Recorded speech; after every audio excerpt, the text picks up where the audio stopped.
अस्सलाम वालेकुम, सुबह बखैर। न्यू पाकिस्तान की नई एपिसोड के साथ मैं हूं आपकी होस्ट आयशा जुल्फ़िकार।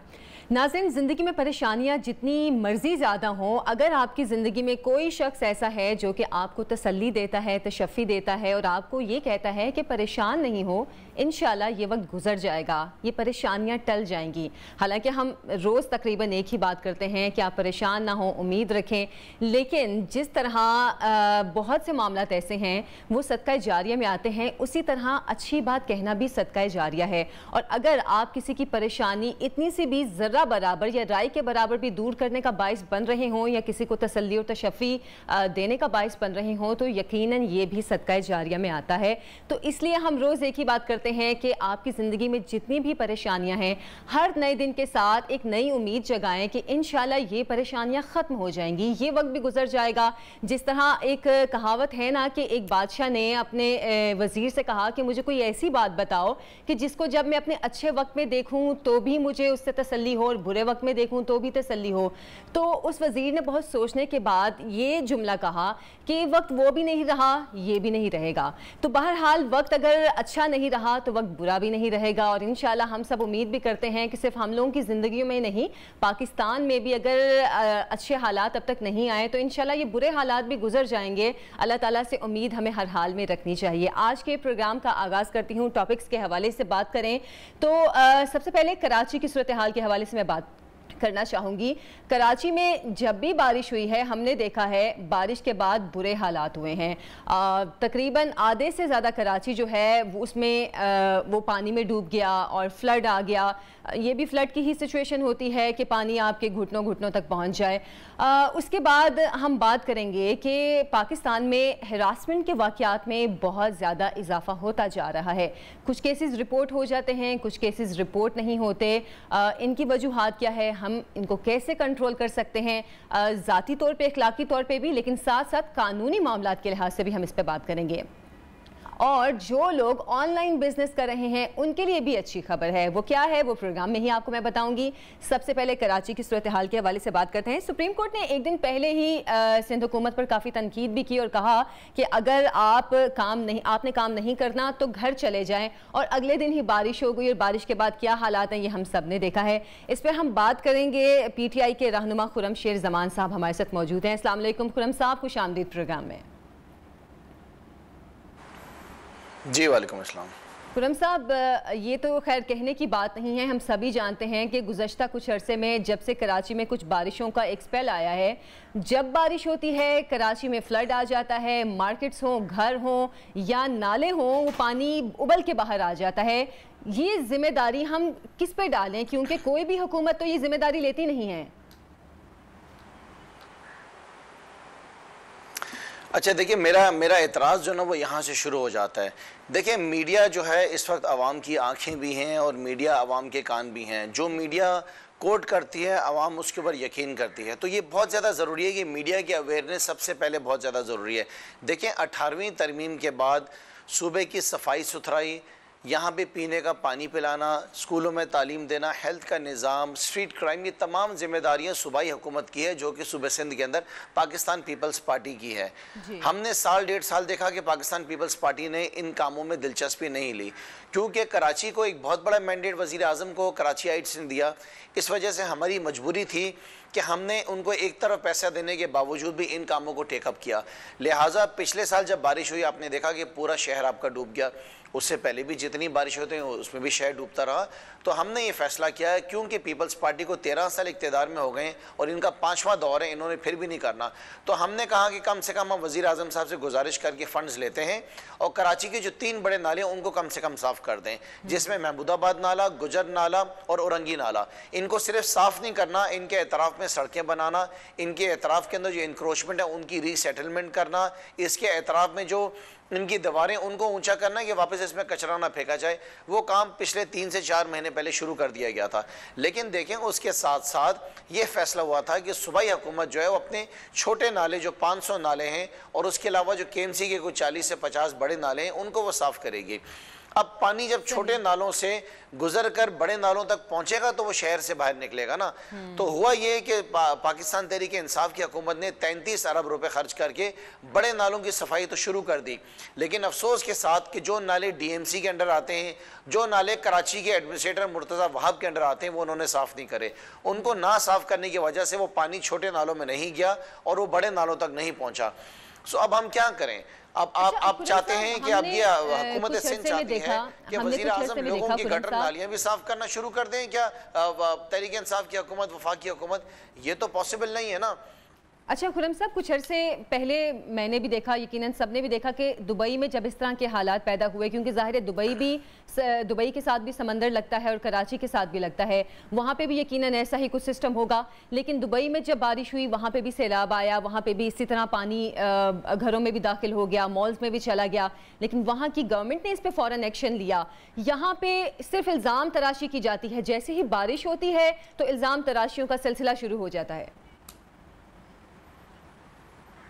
अच्छा देखिए, इल्ज़ाम तराशी कौन करता है? इल्ज़ाम तराशी तो वो करता है जिसकी जिम्मेदारी है, जिसने काम करना है वो काम नहीं करता। सो हम तो ये हम क्या करें? हम फिर आप ऐसा करें कि पाकिस्तान पीपल्स पार्टी जो है फिर अपना जो है सामान लपेटे और वो घर जाए। हम देखें ना, आप अंदाज़ा लगाएं कि सुबह के अंदर जो ट्रांसपोर्ट है वो भी पाकिस्तान तहरीक इंसाफ की हुकूमत बसेस दे रही है ग्रीन लाइन के ज़रिए। सुबह के अंदर जो स्टॉर्म ड्रेन की सफाई है वो भी हम कर रहे हैं। सुबह के अंदर फायर ब्रिगेड जो है वो भी हम दे रहे हैं। यहाँ पे सड़कें भी हम बना रहे हैं, यहाँ पे पार्क्स भी हम बना रहे हैं। तो यहाँ पे सिंध हुकूमत नाम की तो कोई चीज़ मौजूद नहीं है ना। अब देखें, उसके बाद ये कि अपनी गलतियाँ ये मानते भी नहीं है। अगर सुप्रीम कोर्ट ने सिंध हुकूमत पर तनकीद की है तो विफाक पर भी तनकीद की है। और यहाँ पे मैं एक बात और कोट करना चाहूँगी कि हमारी गवर्नमेंट ये कहती है कि टूरिज़म आए, लोग आए बाहर से ताकि पाकिस्तान के टूरिज़म में इजाफा हो। लेकिन कैसे टूरिज़म बने जब हमारा कराची शहर जो सबसे बड़ा शहर है, सबसे ज़्यादा टैक्स देने वाला शहर है, उसके हालात ऐसे होंगे तो टूरिज़म कैसे आएगी? देखिए, मुझे तो फ़ख्र है ना कि जो मेरा सूबा है जहाँ पे हमारी हुकूमत है KP, वहाँ पे लाखों लोग जो हैं टूरिज़म के लिए वहाँ पे जा रहे हैं, वहाँ पे घूमने फिरने जा रहे हैं। वहाँ पे लोगों की ज़िंदगियाँ बदल गई हैं, लोग गुर्बत से वहाँ पे बाहर निकल रहे हैं। मेरा सूबा पंजाब जो है वो आगे निकल रहा है। हमारा गिलगित बल्तिस्तान जो है उसकी रोशनियाँ बहाल हो रही हैं। वहाँ पे आप स्वात चले जाएं, वहाँ पे लोग जाके ट्रैवल कर रहे हैं, घूम रहे फिर रहे हैं। लेकिन कराची के अंदर वही हालात हैं, कराची पीछे की तरफ जाया जा रहा है। अच्छा, बात असल में ये है कि चलें, पीपल्स पार्टी को वोट नहीं मिला ना, पीपल्स पार्टी को कराची से वोट नहीं मिला, हम मान लेते हैं, चलें आपको वोट नहीं मिला, क्या लड़काना के हालात बेहतर हो गए जहाँ से बिलावल जीत कर आए? क्या नवाब शाह के हालात बेहतर हो गए जहाँ से आसिफ अली जरदारी जीत कर आए? या मुझे बता दें दादू सेवन के हालात बेहतर हो गए जहाँ से मुराद अली शाह जीत कर आए? सो हालात ये हैं कि पूरे सूबे के अंदर ना आवाम के पास पीने का पानी है, ना बच्चों के पास स्कूल में तालीम है, ना अस्पतालों के अंदर इलाज है, ना स्ट्रीट क्राइम को कंट्रोल किया जा रहा है। तो इसको तो एक्सेप्ट करना पड़ेगा कि ये failure of Pakistan Peoples Party है, जिसमें 13 साल से इक़्तिदार के अंदर बैठे हुए। हमसे तो एक्सपेक्टेशंस की जाती हैं और हम डिलीवर भी कर रहे हैं। हम इस बात को मद्देनजर बिल्कुल भी नहीं रख रहे हैं कि क्या काम पीपल्स पार्टी का है या तहरीक इंसाफ का है। हम आवाम की खिदमत करें। वज़ीर आज़म साहब देखिए, खिदमत करें और हम उम्मीद करते हैं कि तमाम पार्टीज इसी सोच के साथ आवाम की खिदमत करें कि ये मुल्क हमारा अपना है। अगर हम इसको ठीक नहीं करेंगे तो बाहर से कौन आएगा हमारे मुल्क में? कौन लोग आएंगे जो हम टूरिज्म की बात करते हैं या अपने मुल्क को अच्छा करने की बात करते हैं? बहुत शुक्रिया, खुरम शेर जमान साहब हमारे साथ मौजूद थे। अच्छा, अगला सेगमेंट जिसके हवाले से मैं बात करना चाहूँगी, गुज़श्ता कुछ अरसे में हमने हरासमेंट के हवाले से कुछ वाक़यात टीवी पर देखे और वो काफ़ी ज़्यादा हाईलाइट भी हुए। मीनार पाकिस्तान वाला वाक़या भी था जो कि हाईलाइट हुआ, लेकिन वही मैंने जैसे शुरू में बात की कि कुछ वाक़यात होते हैं जो कि हाईलाइट नहीं होते लेकिन रिपोर्ट होते हैं। और हरासमेंट के इन वाक़यात में ये भी मतलब जो मामला सामने आए हैं, रोज़नामचों की रोशनी में इंकशाफ ये सामने आया है कि लाहौर में जिनसी हरासानी के वाक़यात में 3 गुना ज़्यादा इजाफा हुआ है। और ये इजाफा 2021 में दर्ज कराए गए मुकदमात की तादाद को सामने रखते हुए नोट किया गया है। मज़ीद इस हवाले से हम बात करेंगे। मैं ज़्यादा गुफ्तगू खुद से तमहीद नहीं बांधूंगी, इस हवाले से हम गुफ्तगू में शामिल करेंगे। हमारे साथ स्टूडियो में मौजूद हैं DIG इन्वेस्टिगेशन शारिक जमाल खान साहब। बहुत शुक्रिया शारिक साहब, आपको प्रोग्राम में खुशामदीद कहते हैं। बहुत शुक्रिया। अच्छा शारिक साहब, ये जो मीनार पाकिस्तान वाला वाक़या हुआ वो तो हमने एक देखा, लेकिन इस तरह के मुतादिद वाक़यात हैं जो कि टीवी पर नहीं आते हैं, रिपोर्ट नहीं होते हैं। अब तक के ओवरऑल अगर हम पंजाब में बात करें तो कितने तादाद में इजाफा हुआ है इस तरह के वाक़यात के?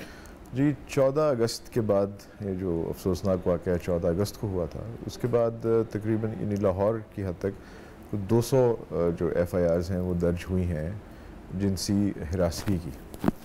और इसी तरह पंजाब में ओवरऑल तो इतनी ज़्यादा पर्चे नहीं हुए, लेकिन लाहौर में कुछ पर्चे ज़्यादा हुए जी 14 अगस्त के बाद।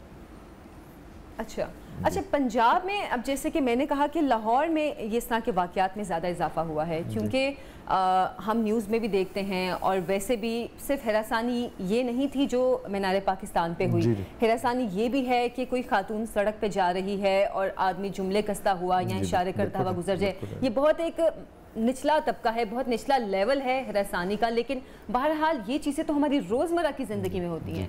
जी बिल्कुल आपने दुरुस्त फरमाया। हिरासानी या हिरासगी की मुख्तलिफ़ अक़साम हैं। उनमें सिनफ़ी हिरासानी भी है, उसमें वर्क प्लेस के ऊपर भी है, उसमें ये जैसे आपने फरमाया कि रास्ते में चलते हुए जुमला कसना या प्रिवेसी को इन्वेड करना, ये सब चीज़ें उसमें शामिल हैं। तो वो उसकी जो डेफिनेशन है वो कानूनी भी और इवन माशरती भी वो काफ़ी वसी है, तो उसके अंदर बहुत सी चीज़ें आती हैं। ठीक है। अच्छा, इस तरह के वाक़यात पे एक्शन लेने में अगर कोई केस रिपोर्ट होता है और उस पर कार्रवाई करने में कितना टाइम लग जाता है? क्योंकि ज़्यादा लोगों की शिकायत यही होती है कि इस तरह का अगर कोई वाक़या है या कोई ज़्यादती का वाक़या है तो वो बहुत लंबा खींचा जाता है, या उस पर पुलिस की जानिब से ऐसे सवालात किए जाते हैं कि वो जो विक्टिम होता है वो अपना केस वापस ले लें, या इस तरह के वाक़यात किस तरह रिपोर्ट होते हैं? ऐसी बात नहीं है। देखिए, ये केस की जो तफ्तीश है वो डिपेंड करती है कि वक़ूआ है क्या, उस पर डिपेंड करता है। अब जैसे ये मीनार पाकिस्तान वाला केस है, ये इसमें कुछ 300 से 400 के करीब अफराद FIR में उनका जिक्र था। अब हमने ये करना था कि हमने उन 300-400 अफराद में से उन लोगों को तलाश करना था जिन्होंने ये कभी हरकत की थी।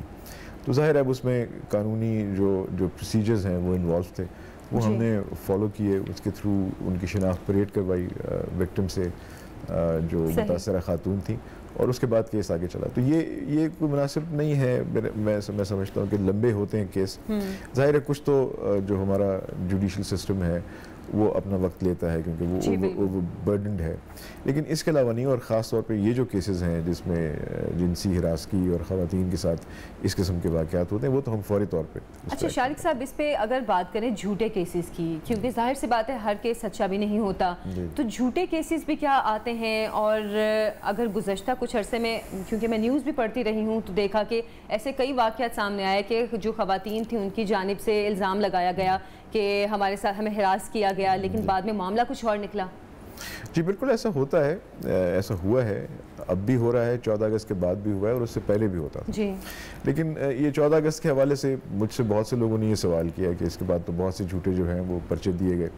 बात यह है कि मैं ये समझता हूँ कि पर्चों में जो इजाफा है उनकी तादाद में 14 अगस्त वाले वाक़े के बाद, उसकी शायद बुनियादी वजह यह है कि ख़वातीन में अब शायद ये हौसला और करिश पैदा हो गया है 14 अगस्त के बाद जो कुछ हुआ, और जिस तरह माशरे ने और हुकूमत ने और रियासत ने रिएक्ट किया, उनमें शायद ये हौसला पैदा हो गया है कि अगर उनके साथ इस किस्म का कोई वाक़या हो तो वो कानून के पास और हुक्काम के पास जाएं तो उनको इंसाफ मिलेगा। मैं इसको इस एंगल से देखता हूँ, बजाय ये सोचने के और ये कहने के कि जी ये चूँकि ये हुआ तो कुछ लोग इसको गलत तरीके से कानून का इस्तेमाल करें। ऐसा है, लेकिन इसको मेरे ख्याल है इस एंगल से देखना नहीं चाहिए। अगर ऐसा होता है तो हम उसकी तफ्तीश करते हैं, पर्चा खारिज करते हैं, और जिसने वो झूठा पर्चा दिया होता है उसके खिलाफ कार्रवाई। अच्छा, उसके खिलाफ भी कार्रवाई मतलब किस हद तक होती है? देखिए, उसमें तो कानून मौजूद है, वो जो कानून से वाकिफ़ हैं वो 182 है हमारे ताज़ीरात पाकिस्तान में, उसका हम इस्तेमाल करते हैं। झूठा पर्चा देने वाले के खिलाफ उसके तहत कार्रवाई होती है। अच्छा, कार्रवाई की जाती है। अच्छा, ये इशू ऐसा है कि इस पर काफ़ी सारे सवालात हैं जिनके मैं जवाब भी शारिक साहब से लेना चाहूँगी, लेकिन अभी एक छोटी सी ब्रेक का टाइम हुआ है, आप कहीं मत जाइएगा।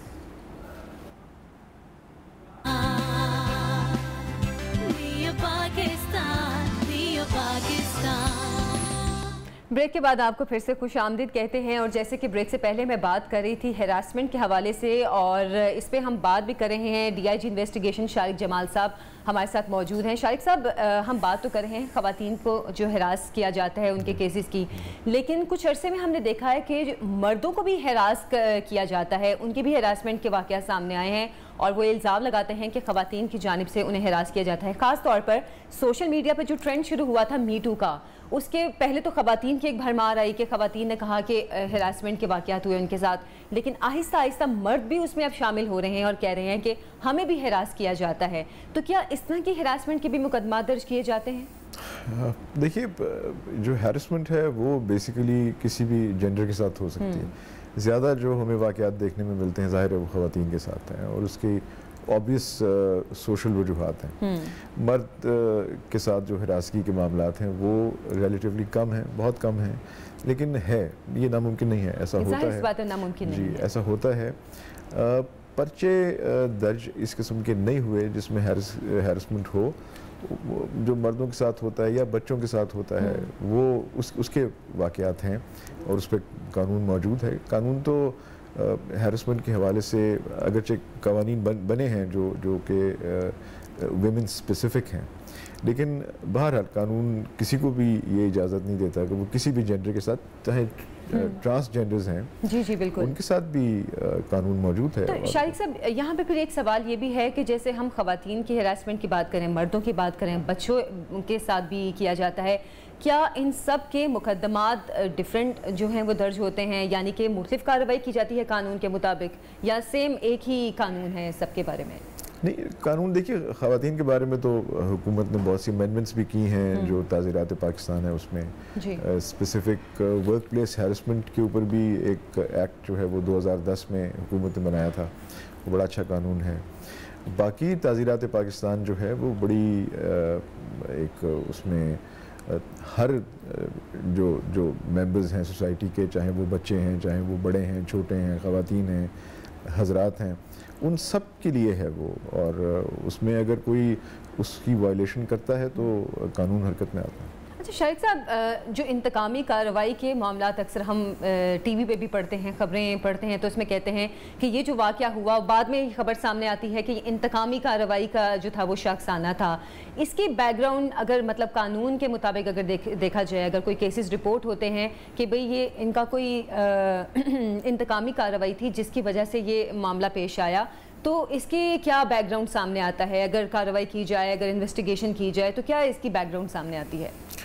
हैरेसमेंट के हवाले से आप? जी, हैरेसमेंट के हवाले से ही मैं जी, बदकिस्मती से ऐसा है, कुछ केसेस में ऐसा हुआ है जिसमें केसेस झूठे साबित हुए और वो बुनियादी तौर पे कोई और मामला था, आपस में कोई लेन देन का मामला था या प्रॉपर्टी का इशू था, और दूसरी पार्टी को शायद प्रेशराइज करने के लिए और कानून के ज़रिए, कानून के गलत इस्तेमाल के ज़रिए उसको परेशान करने के लिए ये किया गया।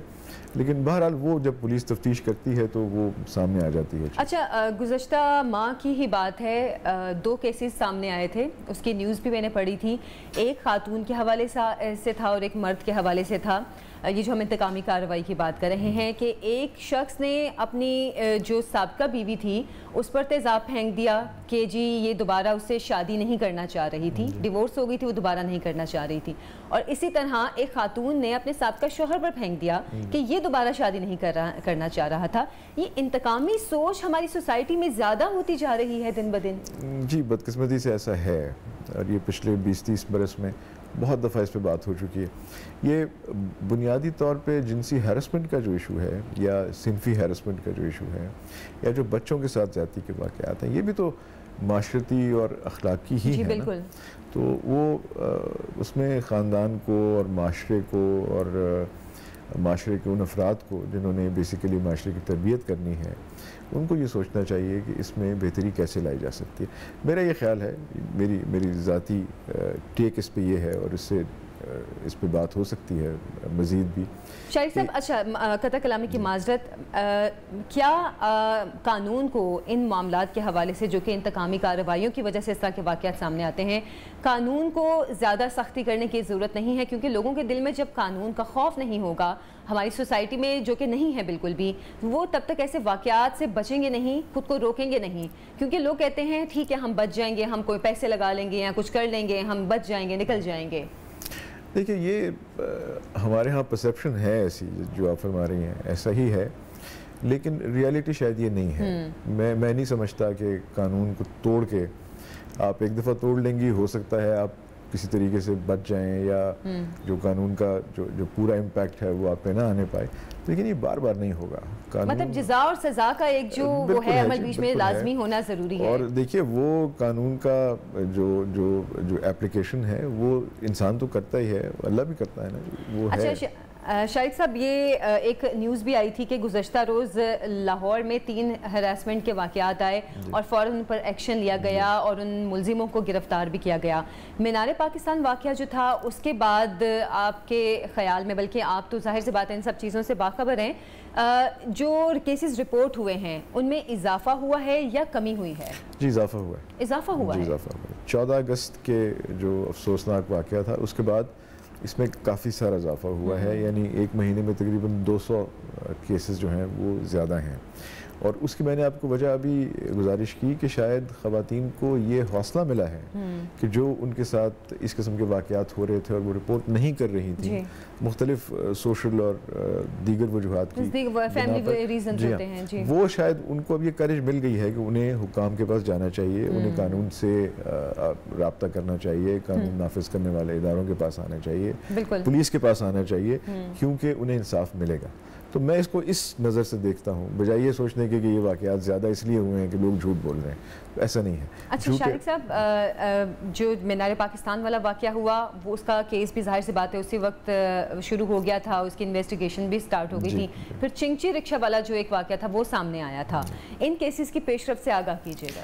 जी, जो मीनार पाकिस्तान वाला है उसमें तो शनाख्त हमने करवा ली थी खातून से, कोई 500 के करीब हमने अफराद को इंटरोगेट किया था, फिर उनकी सिफ्टिंग की गई, देखा गया कि वो वहाँ मौजूद थे या नहीं थे, उनकी तस्वीर जो वीडियोस हमें अवेलेबल थी उनसे स्टिल फ़ोटोग्राफ्स ली गई, वो नादरा को भेजी गई, उनसे शनाख्त हुई, फिर हमने जो मुतासरा खातून थी उनके ज़रिए शनाख्त करवाई और वो केस अब बिल्कुल आखिरी मराहिल में है अपने, और इंशाल्लाह जल्द वो अंजाम को पहुँचेगा। जो दूसरा आपने केस फरमाया वो उस पर अभी काम हो रहा है, वो चूँकि 14 अगस्त थी और वो एंगल ऐसा था जिस जगह पे वो वाक़या अफसोसनाक, वो भी बड़ा दुख देने वाला वाक़या था, तकलीफ़ दे वाक़या था, उसमें हम काम कर रहे हैं। उसमें भी हमने काफ़ी सारे लोग जो हैं वो डिटेन किए हैं, उनसे इंटरोगेशन भी की है, कोई 6 अफराद जो हैं वो अब जेल में हैं और एक उसमें रह गया है, वो भी इंशाल्लाह जल्द गिरफ्तार हो जाएगा। अच्छा, जो चिंची रिक्शे वाला वाक़या था उसमें जो खातून थी उनकी जानिब से भी कोई इस पे कार्रवाई करने के हवाले से कोई पॉजिटिव रिस्पॉन्स सामने आया? जी बिल्कुल, वो उन्होंने हमसे रब्ता किया, हमने उनसे रब्ता किया और ज़ाहिर है चूँकि वो आपको माशरती जो रिस्ट्रेंट्स हैं उनका इल्म है ख़वातीन के साथ जो होते हैं, तो उनको, लेकिन उन्होंने बड़ी बहादुरी से वो आई और उन्होंने कहा कि मैं बिल्कुल इसको करूँगी, पर्चा हुआ उस पर और उस पर काम हो रहा है। और वो तो एक मैसेज हमने इसलिए भी देना है कि इस किस्म के वाक़यात अगर हम इस पर नहीं एक्शन लेंगे कानून के मुताबिक तो ये तो बढ़ते जाएंगे फिर। बिल्कुल ऐसे ही है। अच्छा शारिक साहब, हम भारत की बात करते हैं और भारत के बारे में कहते हैं कि वो ख़वातीन के लिए महफूज मुल्क नहीं है, क्योंकि भारत में मुसलसल ऐसे कुछ अरसे में वाक़यात देखने में आए हैं, लेकिन सोशल मीडिया पर ये कुछ वाक़यात जो हुए, नूर मुकद्दम कत्ल केस हुआ, ये मीनार पाकिस्तान वाला वाक़या हुआ, 2-3 कुछ और ऐसे वाक़यात भी उन्हीं दिनों में आए। उसके बाद एक तूफ़ान आ गया कि पाकिस्तान ख़वातीन के लिए महफूज मुल्क नहीं है। हुकूमती सतह पर कितनी सख्ती करने की ज़रूरत है इन वाक़यात की रोकथाम के लिए? देखिए, पाकिस्तान की हद तक तो मैं आपको पूरी ज़िम्मेदारी से ये गुजारिश कर रहा हूँ कि हुकूमत पाकिस्तान, वफाकी हुकूमत भी और पंजाब हुकूमत भी इस पे पूरी तरह फोकस्ड हैं और हमें ये वाज़ेह डायरेक्शंस हैं प्राइम मिनिस्टर साहब की तरफ से भी, वज़ीर आला साहब की तरफ से भी, आईजी साहब पंजाब की जानिब से भी, इस किस्म के वाक़यात जिसमें ख़वातीन के साथ कुछ इस किस्म का वाक़या हो उसमें किसी किस्म की टॉलरेंस नहीं है। हम फौरी तौर पे एक्शन लेते हैं और अभी आपने खुद ही फरमाया कि 3 वाक़यात आपने हैरेसमेंट के जिक्र किया, उस पर फौरी एक्शन हुआ। जो भी वाक़या होता है उसका पर्चा भी फौरी होता है, उस पर एक्शन भी फौरी होता है। इसमें किसी किस्म की कोई हम वो नहीं करते, फौरी तौर पे एक्शन होता है उसमें। चलें, हम भी उम्मीद भी करते हैं और दुआ भी करते हैं कि इस तरह के वाक़यात की फ़ौरन रोकथाम की जाए, क्योंकि ज़ाहिर सी बात है हमारा मुल्क भी है, हम भी चाहते हैं हम पूरे इत्मीनान से और पूरे तसल्ली के साथ अपने मुल्क में रहें बगैर किसी खौफ और डर के।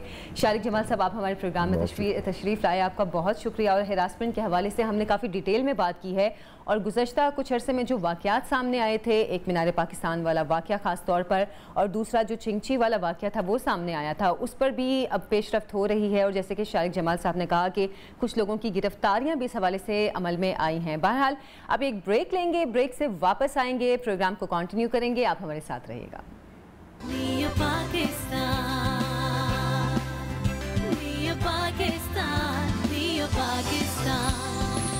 ब्रेक के बाद आपको खुश आमदीद कहते हैं और अगले टॉपिक की जानिब बढ़ने से पहले थोड़ा सा एक्सप्लेन कर दूं मैं इसको कि वज़ीर आला पंजाब उस्मान बुज़दार ने आवाम की शिकायत को सुनने के लिए और उन शिकायत के अजाले के लिए एक कंप्लेंट सेल कायम किया है और इस कंप्लेंट सेल के ज़रिए आप अपनी शिकायत बज़रिया टेलीफोन अपनी शिकायत दर्ज करवा सकते हैं और उनका हल भी आपको मिलेगा। ये कंप्लेंट सेल है क्या, किस किस्म की इसमें शिकायत दर्ज करवाई जा सकती हैं, इस पर बात करने के लिए हमने अपने स्टूडियो में इन्वाइट किया है वज़ीर आला पंजाब उस्मान बुज़दार के जो कंप्लेंट सेल के चेयरमैन हैं और साथ ही साथ उनके एडवाइज़र भी हैं ज़ुबैर खान नियाज़ी साहब। अस्सलाम वालेकुम, प्रोग्राम में आपको खुश आमदीद कहते हैं। अच्छा ज़ुबैर साहब, सवाल तो मैंने वैसे भी ऐसे कर लिया, कंप्लेंट सेल ये क्या है, कब कायम हुआ और इसका काम क्या है?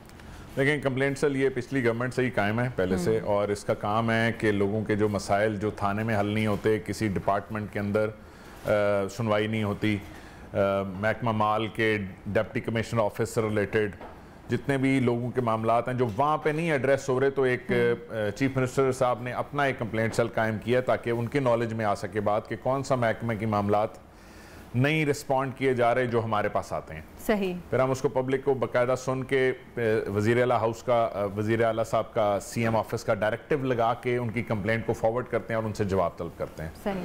तो तकरीबन 2 साल से मैं इसको संभाल रहा हूँ और 2 साल में तकरीबन हमने 97,000 कंप्लेंट्स डील की हैं। अच्छा। और ऑलमोस्ट 85% हमने कंप्लीट की हैं कंप्लेंट्स। अच्छा, मतलब कंप्लीट भी हुई हैं, वो जो आवाम को एक शिकायत होती है कंप्लीट से मुराद है कि उसमें कई चीज़ें उनके फेवर में, यानी कि जैसे उन्होंने कंप्लेंट की वैसे उनका रिजॉल्व हो गया मामला और कई चीज यानी कि उसको कंप्लीट कर दिया कि उसको if it is not to be solvable तो उन्होंने उसको यानी कि डिस्पोज ऑफ कर दिया, यानी कि उसको प्रॉपर पूरा एक्शन लिया गया, पूरा उसको डायरेक्टिव लगा के जवाब मांग के जवाब क्लोज करके और उसको डील किया। अच्छा ज़ुबैर साहब, जिससे आप कह रहे हैं कि 83% जो कंप्लेंट्स थी उनको हमने सॉल्व भी किया है, उनका हल भी निकाला है, तो क्या जो इस सेल में कंप्लेंट्स आती हैं वो कानूनी तौर पर होती हैं जिनमें कानून भी इन्वॉल्व होता है, पुलिस इन्वॉल्व होती है, या ये किसी और किस्म की कंप्लेंट्स होती हैं? नहीं, ये इस तरह जैसे सपोज एक बंदा, एक शख्स है, वो कहता है कि मैं थाने जा रहा हूँ और मेरी कंप्लेंट दर्ज नहीं हो रही है। अच्छा, सही। उसी वक्त दर्ज होगी हमारे कंप्लेंट, अगर हम उसको डायरेक्टिव लगाएंगे और उसको जवाब भी तलब करेंगे क्यों नहीं दर्ज हो रही। अच्छा, सही। उसके बाद अगर एक्शन नहीं हो रहा, उसके बाद किसी का लेन देन का मामला है और चेक पे एक्शन नहीं हो रहा, कोई दस्तावेज है उसके पास, तो पुलिस के पास भेजेंगे। कोई महकमा माल का कोई कब्जे का मामला है तो उनसे जवाब पूछेंगे। किसी इंटरनल महकमाती इंक्वायरी या उस तरह की एक्शन है या कोई करप्शन रिलेटेड मामला आता है तो हम रेफर करेंगे। तो इस तरह डायरेक्टिव लगा के उसकी कंप्लेंट को फॉरवर्ड कर दिया जाता है और जवाब तलब किया जाता है। अच्छा, ये कंप्लेंट सेल अभी तक पंजाब में काम कर रहा है और क्या ओवरऑल पंजाब में इसकी कहना चाहिए कि रसाई है या लोग जो हैं वो इस कंप्लेंट सेल तक रसाई हासिल कर सकते हैं ईजीली? इसका बेसिकली जो वेब पोर्टल है cmpunjab.pk, आप इसको किसी भी पाकिस्तान के कोने से वेब पोर्टल के ज़रिए अपनी फॉरवर्ड कर सकते हैं। उसके अलावा थ्रू पोस्टल हमारे रिसीव हो जाती है। उसके अलावा हर डिस्ट्रिक्ट में DC ऑफिस के साथ हमारे कंप्लेंट सेल का CM कंप्लेंट सेल का नुमाइंदा DC के साथ कोऑर्डिनेशन में काम कर रहा है। अच्छा। सो हर डिस्ट्रिक्ट में लोकल कंप्लेंट सेल भी मौजूद हैं। सो वो उसको देख रहे होते हैं। अब हमने फैसला किया है कि क्योंकि इसमें हमारी ट्रैफिक बढ़ती जा रही है तो इसको हम ऑटोमेट करने लगे हैं, इसको ऐप में लेके जा रहे हैं इसको पूरी। अच्छा, ऐप में लेके जा रहे हैं, पहले अभी तक ऐप में नहीं था ये। सिटीजन पोर्टल एक्चुअली बहुत ज़्यादा ट्रैफिक, जब से सिटीजन पोर्टल प्राइम मिनिस्टर साहब का है तो बहुत ज्यादा ट्रैफिक कंप्लेनेंट्स की उधर भी जाती है। अच्छा, उधर भी चाहिए, मतलब जो एक पूरे पंजाब से थी वो भी वहां जा रही थी, लेकिन अब वो वहां से पूरे पाकिस्तान से वहां जाती है। तो पंजाब क्योंकि सबसे बड़ा सूबा है तो अभी तक सिटीजन पोर्टल पे 13 लाख कंप्लेंट्स जा चुकी हैं पिछले 3 साल में जब से सिटीजन पोर्टल कायम हुआ है। सो वो बहुत बड़ी ट्रैफिक उसके थ्रू जाती है।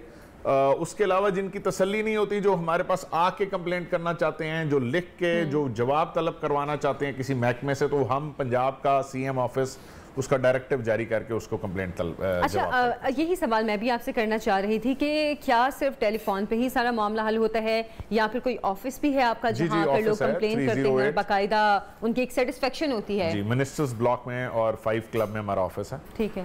मिनिस्टर्स ब्लॉक क्योंकि हम पब्लिक को एक्सेसिबल है तो पब्लिक डील करने में आसानी होती है, और हमारा मेन जो पीछे मेन एड्रेस है हमारा 5 क्लब रोड है। जी जी। सो पंजाब असेंबली के साथ नहीं है ये, एक्चुअली ये सेक्रेटेरिएट के साथ है। सारे मिनिस्टर्स के वहाँ पे ऑफिसेज हैं, तमाम मिनिस्ट्रीज हैं, तो वहाँ से हमें कंप्लेंट डील करना भी आसान हो जाता है। सही है। अच्छा, अगर क्योंकि आपने कहा कि 2 साल से 97,000 केसेस आपके पास आए हैं, एक बहुत बड़ी तादाद है, तकरीबन 1 लाख के करीब केसेस हैं। अगर किसी साइल की जो परेशानी है या उसका मसला हल नहीं हो रहा और अब तक कोई ऐसा मामला हुआ है कि इस पर वज़ीर आला ने नोटिस लिया हो या इसके खिलाफ कोई एक्शन लिया हो, कोई कार्रवाई की हो, जो लोग मसला हल नहीं कर रहे, हम रिकमेंडेशन बना के भेज देते हैं CM ऑफिस में प्रिंसिपल सेक्रेटरी साहब को कि ये महकमे के ये ऑफिसर्स हैं जो इस तरह रिस्पॉन्ड नहीं कर रहे, वो नहीं कर रहे, सो उस पर जेन्युइन एक्शन भी होता है। और अच्छा, उसको ज़ुबैर साहब, वज़ीर आला पंजाब तक डायरेक्ट अपनी बात पहुंचाने का क्या तरीका है? मतलब अगर कोई मामला ऐसा है कि वो साइल कहता है कि ये डायरेक्ट वज़ीर आला तक की बात पहुंचानी है, तो उसका तरीका है? बड़ा इंपॉर्टेंट है कि वज़ीर आला के हम नुमाइंदगान हैं, हम उनको रिप्रेजेंट कर रहे हैं। जो उनके नाम कंप्लेंट आती है वो एक्चुअली मैं ही डील करता हूँ। सो अगर कोई ऐसा मामला है जिसमें इस लेवल की चीज़ है जो मैं नहीं डील कर सकता, तो यकीनन मैं फिर वज़ीर आला साहब के नोटिस में ले। और किस किस्म के केसेस अब तक ज़्यादा आप लोगों के पास आए हैं? बहुत ज़्यादा तादाद में, सबसे ज़्यादा तादाद पुलिस से रिलेटेड। पुलिस कार्रवाई नहीं कर रही, पुलिस ने नाजायज़ कार्रवाई की, पुलिस ने बात नहीं सुनी, हमारी इन्वेस्टिगेशन ठीक नहीं हुई, हमारी इन्वेस्टिगेशन पुलिस इस थाने से दूसरे में किसी में तब्दील करा के दें, हमारा FIR दर्ज नहीं हो रही, इस तरह के मामला आते हैं। या हमें बुला लिया गया, हमारा विदाउट एनी कंप्लेंट बुला लिया गया। सो ये पुलिस से रिलेटेड। फिर उसके बाद महकमा माल यानी कि रेवेन्यू यानी कि DC ऑफिस से रिलेटेड, सबसे ज़्यादा पुलिस और फिर DC ऑफिस से रिलेटेड। अच्छा, अभी हमारे प्रोग्राम में DIG इन्वेस्टिगेशन शारिक जमाल साहब भी मौजूद थे, उनसे भी हम हैरासमेंट के हवाले से बात कर रहे थे। क्या आपके कंप्लेंट सेल में हैरासमेंट के हवाले से भी केसेस आते हैं? जी, हैरासमेंट से मुतालिक तो केसेस यकीनन वो भी पार्ट है उसका। और बड़ी बदकिस्मती से मुझे ये कहना पड़ता है कि जो छोटे शहर हैं हमारे, लाहौर ऐसा शहर है कि जहाँ से अगर कोई आए तो टाइमली कंप्लेनेंट पुलिस के पास पहुँच जाता है, बिल्कुल, क्योंकि we are not the direct forum, we are the supporting forum. So सबसे पहले कंप्लेंट एक्चुअली पुलिस के पास जाती है। सही। लेकिन एक आपको भी मैं, क्योंकि आप टेलीविजन पे बहुत ज़्यादा अपीयर होती हैं और जो वुमेन हरासमेंट से रिलेटेड आजकल बहुत ज़्यादा टॉपिक पे बात हो रही है, तो मैं आपको बताता चलूँ कि बहुत इंपॉर्टेंट है ये अवेयरनेस क्रिएट करना छोटे शहरों के लोगों में कि टाइमली कंप्लेंट को पुलिस में रजिस्टर कराएं। बिल्कुल सही। क्योंकि छोटे शहरों में एक बहुत बड़ा इशू आता है कि वहां पे जो आपके बरादरीदार होते हैं, आपके जो पंचायती होते हैं, जो मोहल्लेदार होते हैं, वो जान के डिले टैक्टिक्स करवा के कि हम आपका मसला हल करा देंगे। आप में ऐसा खौफ भी पैदा कर दिया जाता है कि आप उस मामले पे चुप साध लें या पीछे हो जाएं। नहीं, पब्लिक में पहुंच जाती है बात। बट वो कहते हैं हम हैंडल कर लेंगे, पुलिस में जाने की जरूरत नहीं है, हम ऐसा ही। सो एविडेंस जो है ना वो जाया हो जाता है। अगर आप उसको डिले करते हैं पुलिस में जाने से तो एविडेंस जाया हो जाता है। उसके बाद वो 100 दफा जाए पुलिस में, उसके बाद वो उस तरह से वो स्ट्रॉन्ग केस नहीं बन पाता। अच्छा, सो बहुत जरूरी है इस बात की अवेयरनेस देना कि जब भी कोई मामला हो, किसी और को कंप्लेंट करने की बजाय पुलिस को कंप्लेंट करें। फर्स्ट जो आपने रिपोर्ट दर्ज करानी है वो एक पुलिस स्टेशन में कराएं, और किसी मोहल्लेदार, किसी पंचायती, किसी सियासतदान, किसी काउंसलर, किसी चेयरमैन के झांसे में ना आए। बिल्कुल सही। सबसे पहले आपको पुलिस में जाना है। अच्छा, ज़ुबैर साहब, कुछ अर्सा पहले एक मामला भी सामने आया था, लेन देन का मामला था, वो आपकी शिकायत सेल में ही आया था और बाद में वो अदालत में भी गया था, तो जिस पर अदालत की जानिब से जो इसकी कानूनी हैसियत है उस पर सवाल भी उठाया गया था। तो क्या ये मामला था, एक तो ये बताइएगा, और जो आपका शिकायत सेल है वो वही सवाल मैं भी करना चाहूँगी कि इसकी कानूनी हैसियत क्या है? ये actually notified by the chief minister है, and it is honorary basis to handle and listen and to route the complaint and to prepare a monthly or a weekly or an annual report regarding the performance. महकमों की performance आपको पता लगती रहती है, जब महकमा नहीं सुनेगा कंप्लेंट को तो तब आपके पास आएगी बात। एक बात जो सबसे अहम इसकी रीजन है बनने की, notified by the CM of Punjab. Secondly जो अहम तरीन बात है वो ये है कि ये वो जो आप केस की बात कर रही हैं, वो एक हमारे डिस्ट्रिक्ट के चेयरमैन ने एक अथॉरिटेटिव सा लेटर लिखा था कि आप ये, मैंने आपको बुलाया था, नहीं आए। इस तरह अथॉरिटेटिवली आप नहीं मामलत को कर सकते, बट लेन देन के मामला, if the complainant has the sufficient document, उसके पास सबूत है, कोई चेक है, कोई दस्तावेज है, कोई स्टैम्प पेपर है, कोई इबारत है, या कोई रिकॉर्ड मैसेजिंग शेयरिंग का है कि मेरे पास इसने फलां बंदे ने मेरे पैसे देने हैं। अच्छा शारिक साहब, सॉरी माजरत के साथ, जुबैर साहब माजरत से आपकी मैं बात काट रही हूँ, ब्रेक का टाइम हुआ है, ब्रेक से हम वापस आएंगे, आप हमारे साथ रहिएगा।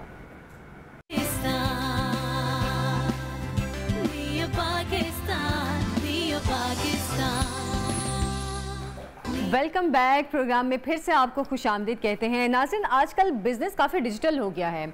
हमने कोरोना के दिनों में ख़ास तौर पर देखा, जब आप कहीं जा नहीं सकते थे, मार्केट्स में नहीं जा सकते थे, शॉपिंग नहीं कर सकते थे, तो उन दिनों में ख़ास तौर पर, हालांकि पहले भी था ऑनलाइन शॉपिंग का ट्रेंड, लेकिन कोरोना के दिनों में ये ट्रेंड एकदम से इसको बूस्ट मिला है, एकदम से इतना ज़्यादा बढ़ गया कि अब ऑनलाइन शॉपिंग का एक बाकायदा बिजनेस बन चुका है। हम कपड़े, जूते, बैग्स या ग्रॉसरी तक अब हम ऑनलाइन मंगवाते हैं, लेकिन साथ साथ एक और नया ट्रेंड आ गया है ऑनलाइन शॉपिंग में, ऑनलाइन बिजनेस में, वो है जानवरों और परिंदों की खरीदारी का ट्रेंड। मुझे खैर नहीं पता था इस बारे में, मुझे भी आज इस प्रोग्राम के थ्रू ही पता चला है, अपने प्रोग्राम के थ्रू, कि अब जानवर और परिंदे भी आप ऑनलाइन ख़रीद और बेच सकते हैं। किस तरह ख़रीद सकते हैं, किस तरह बेच सकते हैं, इस हवाले से बात करने के लिए हमने अपने प्रोग्राम में मदू किया है रहीम अली ढिल्लों साहब। आपको अस्सलाम वालेकुम, प्रोग्राम में खुशामदीद कहते हैं। साथ ही साथ इनका एक और भी तारुफ मैं करवाती चलूँ कि ये love bird society of Pakistan की जनरल सेक्रेटरी भी हैं। अब आप लव बर्ड्स वो मत समझेगा कि कोई कपल है तो उसकी कोई ऐसी यूनियन है जिसके जनरल सेक्रेटरी हैं। ये परिंदे जो हैं उनको लव बर्ड्स कहा जाता है। वो परिंदे कौन से हैं वो भी हम रहीम साहब से बात करेंगे। रहीम साहब, सबसे पहले तो आपसे ये जानना चाहूँगी कि आपने MBA किया हुआ है, मुझे पता चला है, और MBA करने के बाद आप परिंदों के बिजनेस में ख़ास तौर पर आ गए, ये कैसे हुआ? एक्चुअली बर्ड्स जो है वो मुझे बचपन से पसंद है और मुझे बहुत शौक था बर्ड्स का, और MBA के बाद I work for some multinational companies और वो सिलसिला चलता रहा।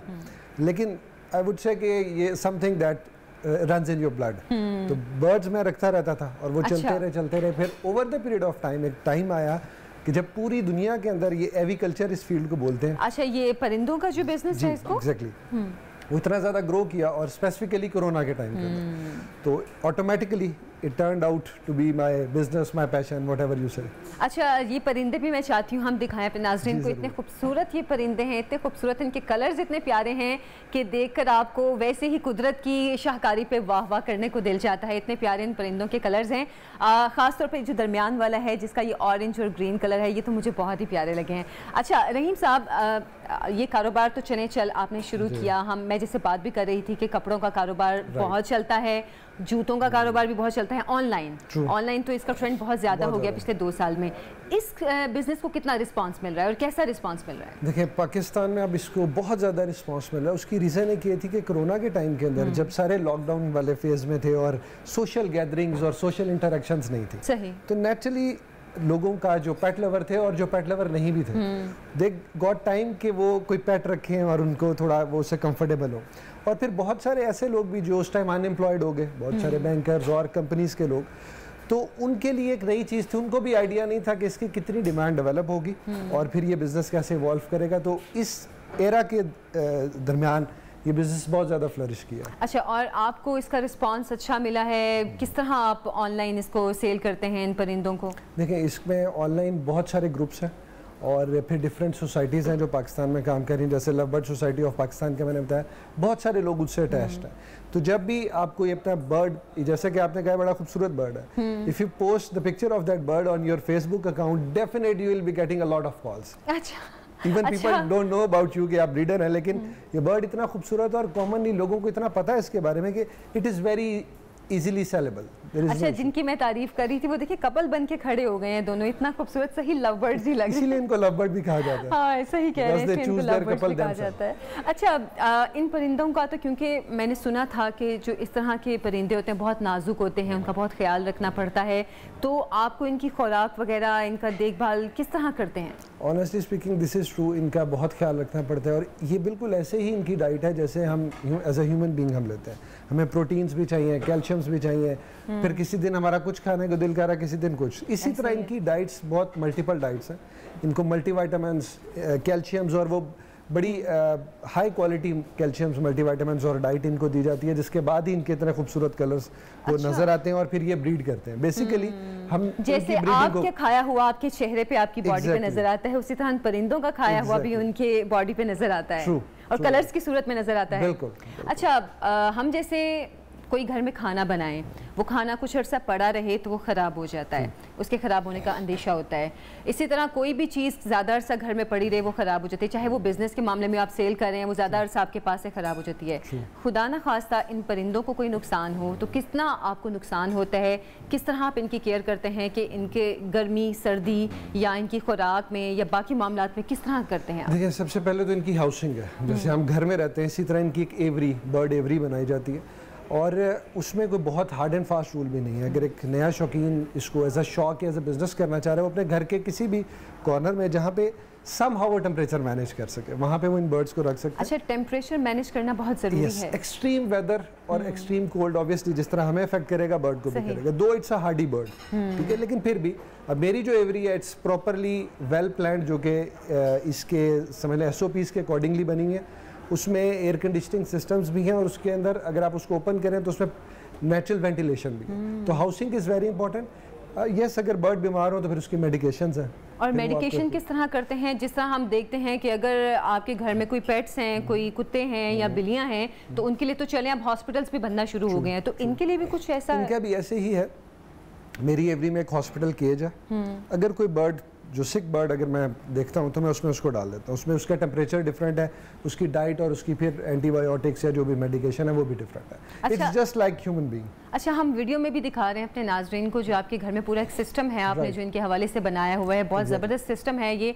और जैसे कि बात कर रहे थे कि इनका ख्याल रखना बहुत ज़रूरी है। अच्छा रहीम साहब, हमने अक्सर देखा है लोग इस तरह के ख़ासतौर पर जो परिंदे हैं उनको घर के बाहर एक पिंजरे में बस रख लेते हैं, घर के बाहर कहीं पर एक लटका दिया पिंजरा और उनमें ऐसे परिंदे होते हैं। अब गर्मी है, सर्दी है, शायद उनको ख्याल नहीं आता कि इनका इतना ख्याल रखना पड़ता है। तो ये टेम्परेचर के हवाले से मैं खासतौर पे आपसे बार बार पूछ रही हूँ कि किस तरह के टेम्परेचर में इनको रखना ज़रूरी है? देखिए, मॉडरेट टेम्परेचर, और प्रीवियसली ऐसा था कि लोगों में इतनी अवेयरनेस नहीं थी इनके नेचुरल हैबिटेट से रिलेटेड, या ये इनको किस तरह इस हैवी कल्चर को किस तरह लेकर चलना चाहिए। अब over the period of time internet पे, यूट्यूब पे और फिर बहुत सारे फॉरेन ब्रीडर्स जिनसे हम लोगों की अटैचमेंट रहती है, तो उससे इन्फॉर्मेशन इतनी ज़्यादा आ गई है कि अब लोगों को अवेयरनेस है और फिर इनकी वर्थ इतनी ज़्यादा है कि आप इसको अफोर्ड भी नहीं करेंगे कि आप बाहर इसको रैंडमली रखें।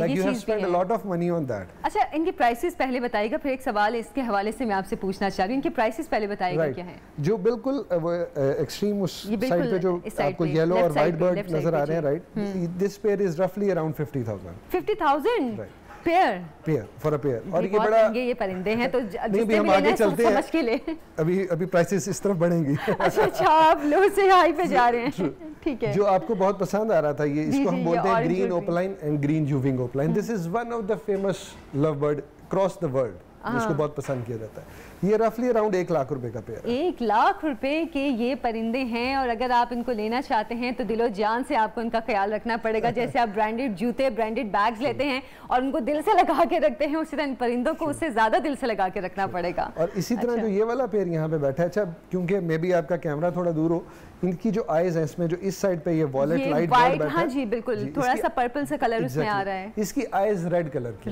That is called pail fellow.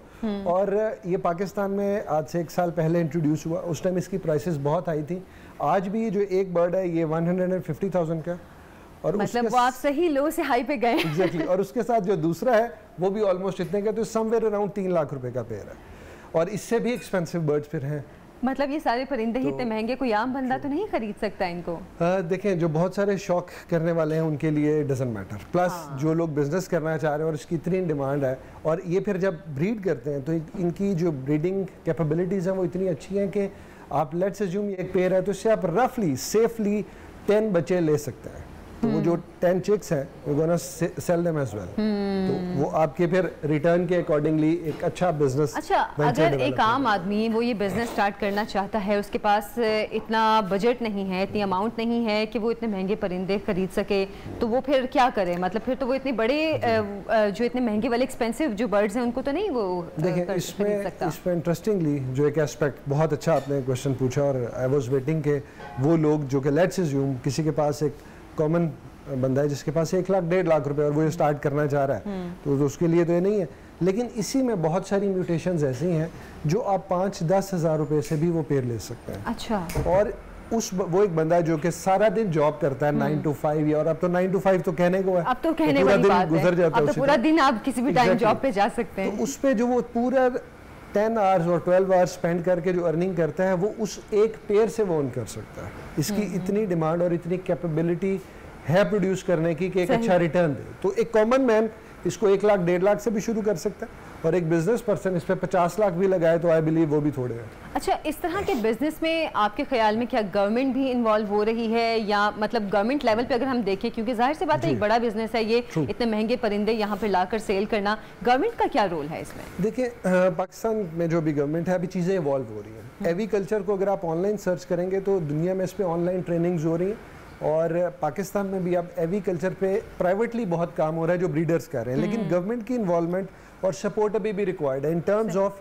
कि ये हमारे एक्सपोर्ट भी हो रहा है पाकिस्तान से। I am the first breeder from Pakistan जिसने डायरेक्टली बर्ड ओमान एक्सपोर्ट की, और एक ओपन लोगों को एक थोड़ा विजन मिला कि इस बर्ड की पोटेंशियल है। तो अगर हमें एक्सपोर्ट पे फैसिलिटीज़ मिले कि हम बर्ड को एक्सपोर्ट कर सकें, और गवर्नमेंट इसको एज अ एक इंडस्ट्री अगर एक्सेप्ट करे और ऐसे मॉडल्स प्रिपेयर किए जाएं जहाँ पे ये पैरट्स की ब्रीडिंग के हैं, क्योंकि इसमें और भी बहुत सारे पैरट्स हैं। फिर जैसे हमारी यूनिवर्सिटीज़ है, जैसे मैंने एमबीए किया, तो अभी मैं लाहौर स्कूल ऑफ इकोनॉमिक्स से मैंने एमबीए किया था, तो मैंने उधर जो अब जूनियर थे मैंने उनको बोला कि तुम अपने फाइनल प्रोजेक्ट्स में एग्रीकल्चर पे एक फाइनल प्रोजेक्ट करो और I will help you out in that, ताकि हमारे स्कूल लेवल से भी ये चीजें शुरू हो, लोगों के ज़हन में पहले से शुरू से ही बातें बैठना शुरू हो जाएं कि हम बिजनेस किस किस तरह का कर सकते हैं। चलिए रहीम साहब, बहुत शुक्रिया, आप हमारे प्रोग्राम में तशरीफ लाए, इतने प्यारे प्यारे परिंदे देखने का मुझे आज मौका भी मिला, और मेरी भी सुबह एकदम से फ्रेश हो गई है। अगले टॉपिक के हवाले से बात करेंगे, लेकिन एक ब्रेक के बाद आप हमारे साथ रहिएगा।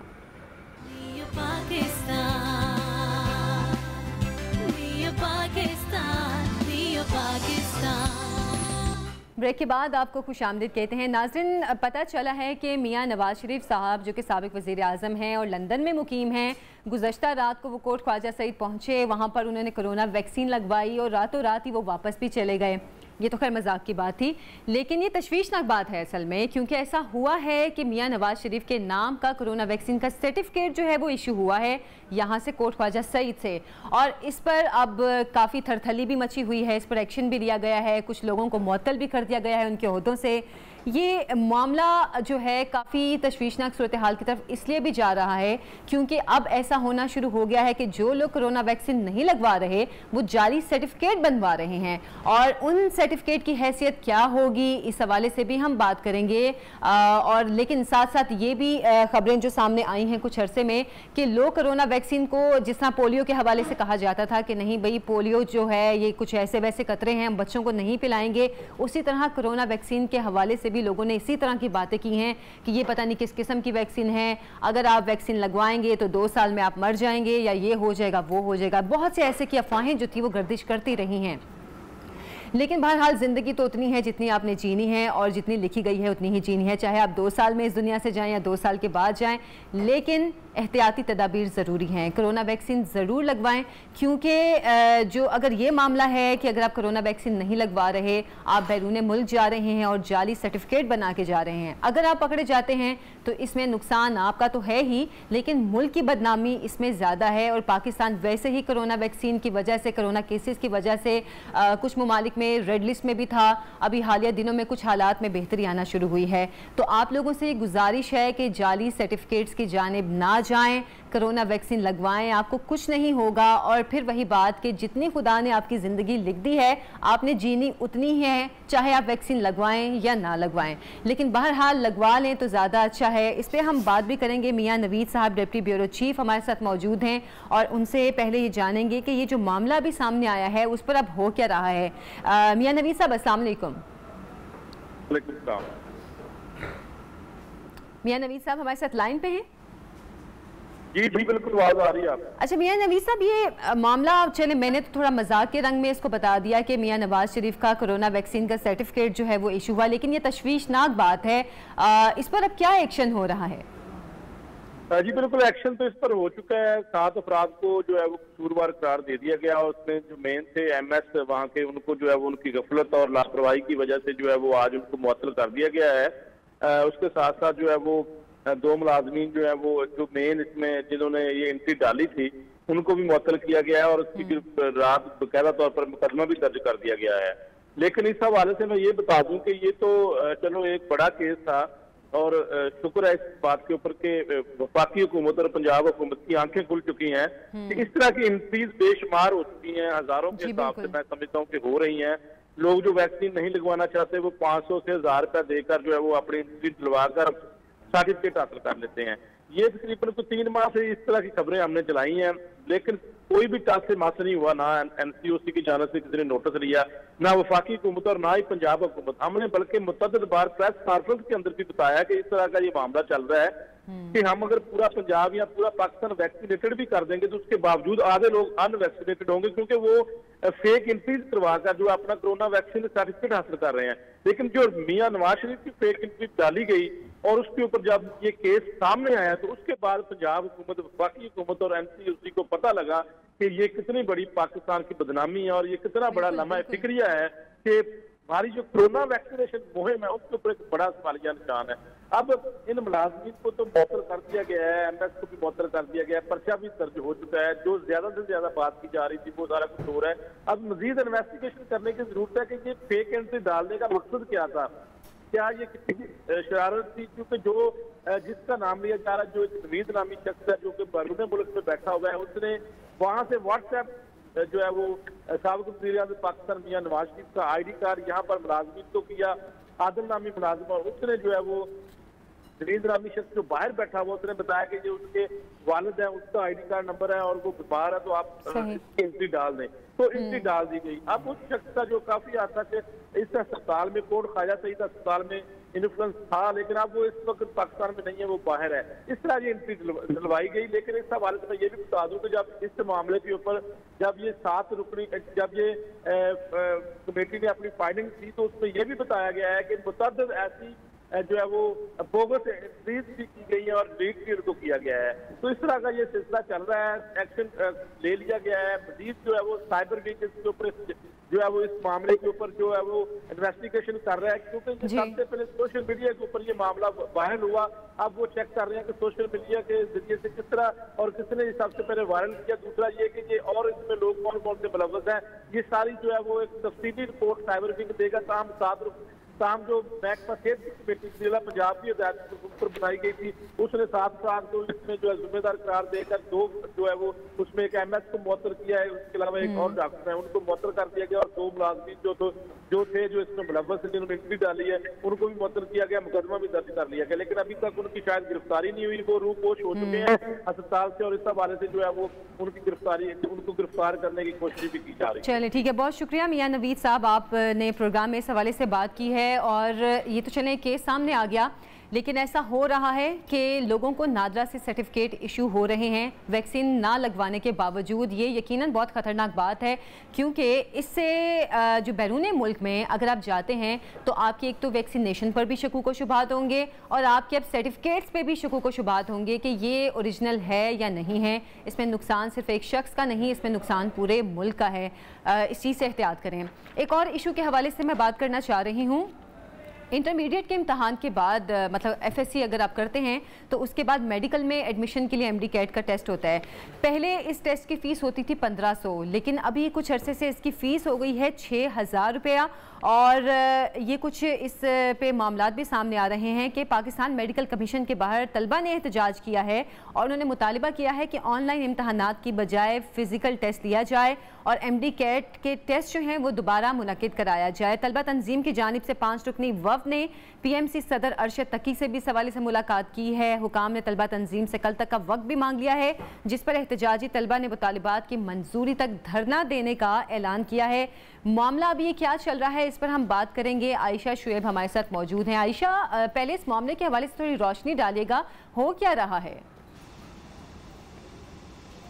जी बिल्कुल, देखिए ये MD कैट एंट्री टेस्ट के इम्तहानात हैं जिनका आगाज़ 30 अगस्त से शुरू हुआ और 30 सितंबर तक जारी रहेगा। एक माह तक ये मुसलसल कॉन्टीन्यूस रोज़ाना की बुनियाद पर 2 शिफ्ट्स में इम्तहानात होते हैं और मुल्क के दीगर शहरों में तकरीबन 13 शहरों में इनके सेंटर्स बनाए गए हैं जहां पर जितने भी ये मेडिकल के तुलबा हैं जाकर अपने इम्तहानात देते हैं। थोड़ा सा MD कैट इम्तहानात के हवाले से बताती चलूँ तो ये टोटली कंप्यूटर बेस्ड टेस्ट है जिसमें जाकर तुलबा को एक टैबलेट पकड़ा दिया जाता है, वहाँ पर जाकर तमाम अपना जो पेपर है स्टूडेंट्स वो उसी पर सॉल्व करते हैं। सबसे पहले अगर सेंटर्स की बात की जाए तो वहाँ पर लोगों को शदीद परेशानी का सामना रहा, तुलबा को शदीद परेशानी का सामना रहा। 7:30 बजे टेस्ट का टाइम होता है, बच्चों को एग्जामिनेशन हॉल में जाने दिया जाता है जहाँ पर ना ही मुनासिब इंतज़ामात किए गए हैं। बच्चे शदीद गर्मी में वहाँ पर लंबी लंबी लाइनों में खड़े होकर अपनी बारी का इंतज़ार करते थे, रोल नंबर स्लिप रिसीव करते थे, चेकिंग के बाद वो एग्जामिनेशन हॉल में जाते थे। वो तो रहा एक सेपरेट मसला, लेकिन उसके बाद चूँकि 25 दिन हो गए हैं, इम्तहान का सिलसिला जारी था, हज़ारों की तादाद में बच्चों को फेल किया जाता रहा। टेस्ट देने के आधे घंटे बाद ही एक वेबसाइट है टेप्स जिसका नाम है, वहाँ पर रिज़ल्ट इनका अनाउंस भी हो जाता था जिसमें हज़ारों तुलबा को फेल किया जाता रहा और बच्चों का यही शिकवा रहा कि वेबसाइट मुस्तकिल हैक होती रही। जिस दौरान अगर उन्होंने इम्तहानात भी दिए उस दौरान जो वेबसाइट थी वो हैक हो जाती थी और बच्चों को काफ़ी ज़्यादा अपना एग्ज़ाम सॉल्व करने में परेशानी का सामना रहता था। बच्चे अगर पास भी हो जाते थे तो उस वेबसाइट के हैक होने की वजह से उनको भी फेल कर दिया जाता था। बिल्कुल, देखिए मैं आपको यही बात बता रही हूँ कि वेबसाइट 2-2 रोज़ तक हैक रहती है। जब मैंने मिसाल के तौर पे अगर मैंने आज MD कैट का टेस्ट देने के लिए जाना है तो मुझे आज अपनी रोल नंबर स्लिप टेप्स की वेबसाइट से निकालनी होगी, लेकिन वेबसाइट हैक होने की वजह से पहली परेशानी बच्चों को ये बहुत ज़्यादा सामना करना पड़ा कि बच्चे जब अपनी रोल नंबर स्लिप निकालते थे या बच्चे अपना रिज़ल्ट निकालते थे तो उनको रिज़ल्ट शो नहीं होता था। 2 रोज़ तक तो वेबसाइट मुस्तकिल हैक रही, हज़ारों तुलबा को फेल किया गया। उसके बाद कल तुलबा तंजीम की जानिब से पाकिस्तान मेडिकल कमीशन के बाहर एक एहतजाजी मुजाहरा किया गया जिसमें बच्चे आए, ख़वातीन आई, बच्चियाँ थी जो आकर यहाँ पर शदीद नारेबाजी करती रही और उनका 5 रुकनी वफद पाकिस्तान मेडिकल कमीशन के सदर अरशद तकी से मिले। वहाँ पर जाकर PMC हुकाम की जानिब से उनको यकीन दहानी करवाई गई कि ऐसा पॉसिबल है। वो अपनी पूरी कौंसिल के साथ मुशावरत के बाद इनको हतमी फ़ैसला सुनाएंगे कि क्या MD कैट का जो टेस्ट है उसको रिकंडक्ट करवाया जाए। यहाँ पर आप देख सकते हैं कि मेरे अकब में उनके भी ख्यालात जानना चाहेंगे कि उनको इस हवाले से कितने मुश्किलात और परेशानी का सामना है, क्योंकि मेडिकल का एक तो इम्तहान पास करना ही मुश्किल है, उसके बाद इस तरह के मसाइल। जी बिल्कुल, उनसे भी बात करेंगे और पूछेंगे क्योंकि इन लोगों ने कल धरना दिया था और पूरी रात ये खुले आसमान तले बैठे रहे थे। बहुत शुक्रिया। ये बताइएगा किन किन मसाइल का सामना रहा? MD कैट शुरू हुआ तब से लेकर अब तक, कल से आपने धरना दिया हुआ है, मुतालबात क्या हैं? देखिए, सबसे पहले तो हमारा ये था कि जो MD कैट की जो टेस्ट हो रहा है उसकी की हमें प्रोवाइड नहीं की जा रही। जब की प्रोवाइड नहीं की जा रही हमें मालूम ही नहीं हो रहा कि जो हमने टेस्ट दिया है हमारी तरफ से वो पास होता है, जब हम बाद में रिज़ल्ट चेक करते हैं तो हम फेल हुए होते हैं। हमारे जो 7 स्टूडेंट्स हैं, ऐसा यहाँ कोई स्टूडेंट्स नहीं जिसकी परसेंटेज जो है मैट्रिक इंटर में जो है वो 90-92 से कम हो। सारे 92 प्लस 95% के बच्चे भी जो हैं हमारे पास मौजूद हैं, जिनके पास अपनी सनदें मौजूद हैं जिस पर वो प्रूफ के साथ बता सकते हैं। वो जब इम्तिहान देने जाते हैं, MD-CAT का टेस्ट देने जाते हैं, तो आगे जब देने के बाद जब वो घर आते हैं अपने वालिदैन से कहते हैं कि हम इंशाल्लाह पास हो जाएंगे, और जब उनका रिज़ल्ट आता है तो आगे किसी के 100 नंबर, किसी के 50 नंबर। आज हमारी एक बहन का हमें सुबह मैसेज मौसूल हुआ जिसने बताया कि मेरे जो हैं वो ऑलमोस्ट 1075 मार्क्स हैं उसके जो है मैट्रिक में, और जब उसने टेस्ट में MD-CAT का जो टेस्ट दिया उसमें उसके टोटल 9 पॉइंट्स हैं। हाउ इज़ इट पॉसिबल कि जो बच्ची 1075 मार्क्स मैट्रिक में ले रही है तो वो जो है MD-CAT के टेस्ट में 9 पॉइंट्स ले। तो हमारा यही मुतालबा है कि की प्रोवाइड की जाए और रिकंडक्ट किया जाए जो MD-CAT का टेस्ट है। बहुत शुक्रिया जी। बिल्कुल आपने सुना, ये वो टॉपर बच्चे हैं मुल्क के जिन्होंने मैट्रिक में टॉप किया, अपने इम्तहानात के हवाले से इन्होंने बताया, अपने सर्टिफिकेट्स के हवाले से बताया, और इन बच्चों का कहना है अगर मेडिकल के एंट्री टेस्ट में हम जैसे टॉपर बच्चों को फेल किया जाएगा तो ये सरासर मुल्क के मुस्तकबिल के साथ नाइंसाफ़ी है।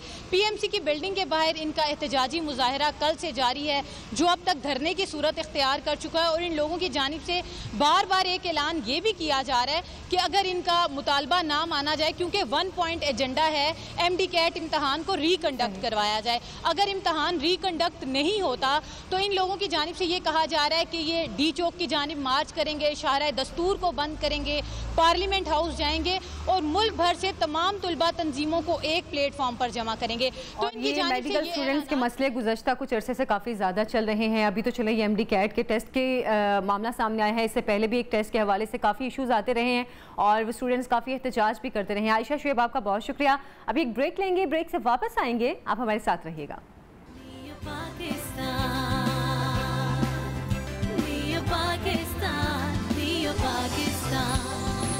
Welcome back. हम आ गए हैं किचन में और आज अनम मेरी कुछ मर्ज़ी का कुछ पसंद का बनाने जा रही हैं, क्योंकि अनम से मैं पहले शिकवा करती रही थी कि भाई मैं जब भी आती हूँ मुझे ड्रिंक से पिलाती हूँ, उसी पर टरका देती हैं। हाँ। अनम आपके घर आज में खाना खाने आई। हाँ, आज आप मेरे रूह अफ़ज़ा की चाइनीज़ किचन में आई हैं, तो इससे ये पता चलता है कि आज हम बनाने जा रहे हैं चाइनीज़, क्योंकि कल भी बहुत गिला हुआ था कि जब भी आयशा आती है अनम के घर जाती हूँ मैं, तो जब भी आप मेरे इस घर में आती हैं तो मैं आपको कुछ भी नहीं खिलाती सिवाय ड्रिंक्स के अलावा। तो आज जो है हमने बनाए हैं एग फ्राइड राइस, जैसे कि आप देख रही हैं टाइम की शॉर्टेज की वजह से मैंने रेडी कर लिए हैं। उसके बाद अब हम बनाने जा रहे हैं चिकन मंचूरियन, जो कि आपको पता है बड़ी ही फेमस डिश है चाइनीज की। मेरा ख्याल है कि जब भी आप चाइनीज खाने जाते हैं तो सबसे पहला जो ऑर्डर होता है वो सूप के बाद वो ये होता है कि हमने चिकन मंचूरियन खाना। हाँ, चाइनीज में सबसे पहले हमारी तमाम आवाम को पता है कि मंचूरियन खाना है, तो आज हम देखेंगे कर लेते हैं बनता कैसे है। हाँ जी बिल्कुल।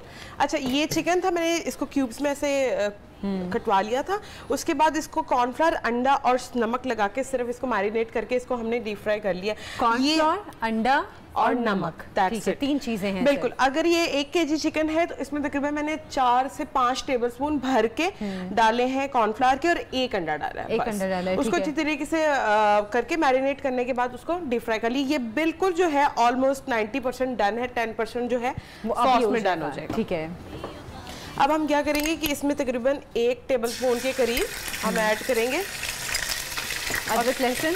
हाँ जी, ये तो एकदम से उड़ गया। साथ ही थोड़ा सा पानी ऐड कर देंगे ताकि जरा काम थोड़ा कम चले उसका। घर के किचन में हाँ। इतना मैस हो जाए खैर होती है। हाँ, शो के किचन में नहीं होना चाहिए। ठीक है जी, इसको हाँ। थोड़ा स्लाइड सा कुक करेंगे। साथ ही जो है हम इसके अंदर ये ग्रीन चिलीज ऐड कर देंगे।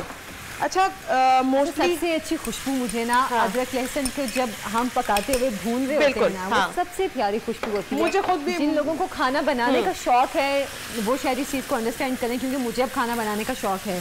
तो जब आप प्याज ब्राउन कर लेते हैं, उसके बाद अदरक लहसुन का पेस्ट डालते हैं, तो वो एक खुशबू का जो अरोमा है वो एक अलग ही चीज़ होती है। अच्छा जी, इसके अंदर मैंने अब ग्रीन चिलीज ऐड कर दी। इसको स्लाइड सी थोड़ा सा कुक करेंगे। कुक करने के बाद हम क्या करेंगे, इसके अंदर जाएगी ये हमारी जो है केचप। ठीक है, तो बेसिकली आपको पता है कि मंचूरियन जो है वो उस केचप के बगैर जो है अधूरी है। एक मिनट अभी ये बिल्कुल व्हाइट है, ठीक है, इसको ब्राउन नहीं, इसको बिल्कुल भी ब्राउन नहीं करना, क्योंकि हमने अपनी सॉस का कलर नहीं चेंज करना। जितना हम इसको ब्राउन करेंगे या जितना हम इसके अंदर काली मिर्चें ऐड करेंगे तो हमारी सॉस रेड की बजाय ब्राउनिश टोन में या ब्लैकिश टोन में चली जाएगी। तो तकरीबन 1 कप के करीब जो है हम इसके अंदर 2 कप जो है टमाटो केचप अच्छा, ये बात अब आपसे मैं जो है मेजरमेंट के हवाले से पूछना चाह रही थी। अभी हम बात कर रहे थे कि अगर हम घर वाले जो चाय के कप हैं उसके हिसाब से मेजर करते हैं, उसका क्या हिसाब है, या फिर इसके लिए कोई अलग से मेजरमेंट कप होने चाहिए? अच्छा, इसके लिए जैसे 1 कप मतलब है तकरीबन 6 से 8 टेबल स्पून।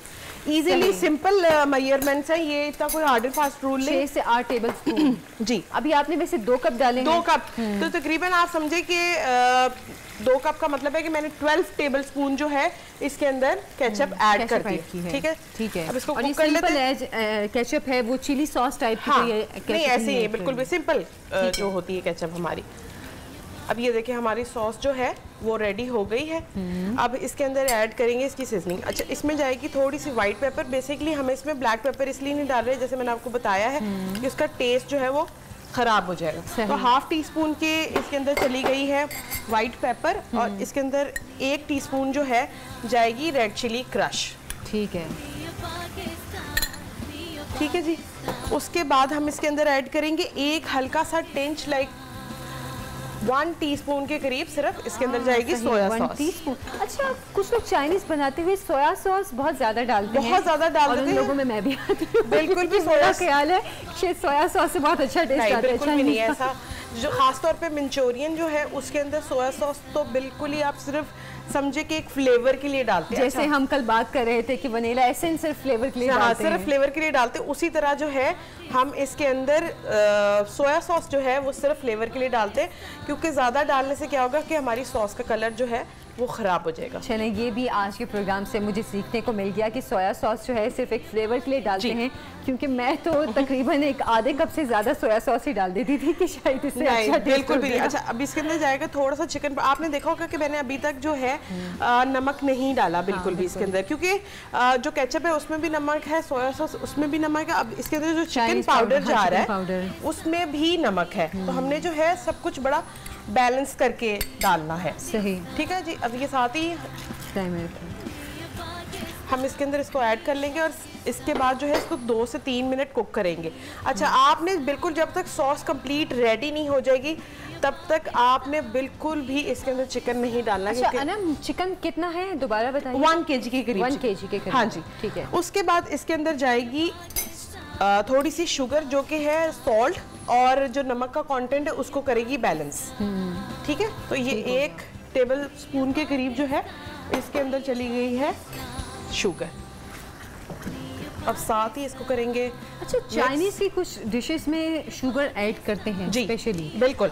इसका मतलब जो चाइनीज डिशेस हैं उनमें स्वीट और सॉल्टी जो टेस्ट है वो पसंद किया जाता है। बिल्कुल पसंद किया जाता है। बेसिकली जो सारी सॉसेस हैं उनके अंदर बहुत ज़्यादा कंटेंट होता है उसका क्या कहते हैं सॉल्ट का। तो सॉल्ट को बैलेंस करने के लिए बहुत सख्त ज़रूरी है कि आप जो है शुगर को ऐड करें। ठीक। अच्छा, ये बबलिंग फॉर्म में आ गई है। ठीक है जी। अब हम इसको इसके अंदर जो है अपनी वो ऐड कर देंगे, चिकन अपना ऐड कर देंगे। अच्छा, चिकन ऐड करेंगे जो फाइनली हमारी जो मेन रेसिपी है, जो मेन रेसिपी है, मेन इसके इंग्रेडिएंट है जी।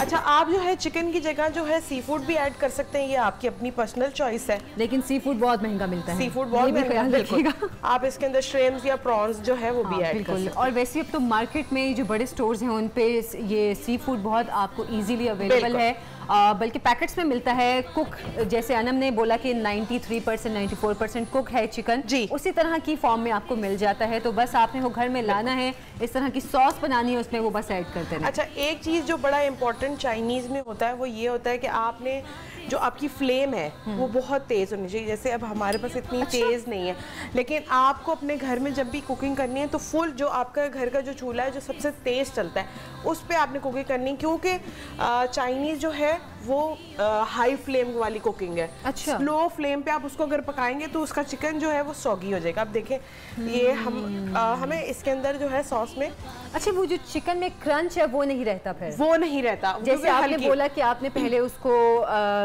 मैरिनेट करके उसको हल्का सा फ्राई किया हुआ है, उसके ऊपर कोटिंग हुई हुई है। अगर वो ज्यादा देर बबलिंग करेगा इसके अंदर क्या कहते हैं सॉस के अंदर, तो उसका वो वाला टेक्सचर नहीं आ सकेगा। बिल्कुल एक सॉफ्ट सा टेस्ट हो जाता है, और वो शायद वो जो हम कहते हैं फिर कि हम रेस्टोरेंट में तो ऐसा टेस्ट था, घर में क्यों नहीं ऐसा बना, वो फिर ये एक जो हम लोगों की गलती होती है जिसकी वजह से वो चिकन वैसा नहीं बनता। बिल्कुल। अच्छा आयशा देखिए, अगर आपका ज़्यादा लिक्विडी हो गया, जैसे मेरी बिल्कुल ठीक सही कंसिस्टेंसी बनी सॉस की, वही मैं देख रही हूँ कि इसमें तो कॉर्नफ्लोर डालने की भी जरूरत नहीं मुझे लग रही है। बिल्कुल।